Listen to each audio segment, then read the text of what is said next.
Një ndër sukseset më të mëdha në rafshin individual që korr shejtani tek njeriu në raportet me krijuesin është ta hutoj, ta largoj njeriu nga namazi, me forma dhe mënyra nga më të ndryshmet. Ka kohë, po është puna, e bën pastaj, po haj se Zoti fal, është një hadith që kur thot la ilaha illallah fiton xhenetin, po avashër burse ke kohë, po ja po të marrësh punën, po do të bësh shpinë, po do të martohesh, po të bësh, po tjerë. Shejtani i mallkuar është armiku i parë kryesor i namazit, gjë që tregon se ai që s'fal namaz është në pushtetin e shejtanit. Prandaj mos e lejoni vetes që t'ju udhëheqë djalli dhe shejtani i mallkuar. Mos e lejoni vetes. Dhe nuk ka mburoj më të fortë për njeriu se sa namazi në kohën e vet.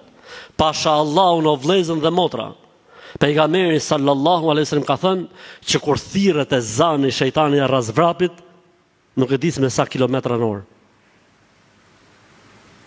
Edhe kur thirret i kameti gjithashtu, pa i që së ngjon një jetë e vetë e zan, e i kamet, e stret e zan dhe i kamet. E kupton ti që ka bo shejtani ky njeri apo jo? Është ullë si shtot populli kom kryq. I ke parti disa njerëz që kur vinë për herë të parë në xhami dhe falin për herë të parë namaz, unë di pasha Zotin me qindra raste mos them me mira, që kur kanë ardhur për herë të parë në xhami nuk janë ndier mirë. Ka njerëz që janë ndier shumë mirë, janë qetësuar etj, okay? Por ka një pjesë njerëz që kur kanë ardhur për herë të parë në xhami, namazan sidomos në teravi, që ka qenë namaz me zë, nuk janë ndier mirë. Çfarë ka ndodhur faktikisht?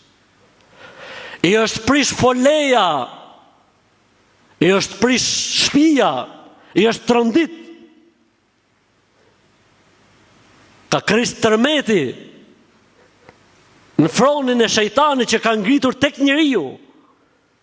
Për këtë arsye ka njerëz që kur dëgjojnë Kur'an, kur falin namaz nuk ndjehen mirë. Pse? Se e keqja kur vjen drita e Zotit, kur vjen drita e Kur'anit, kur vjen drita e namazit, nuk e përballon dot dhe fillon dhe krijon shqetësime tek njeriu.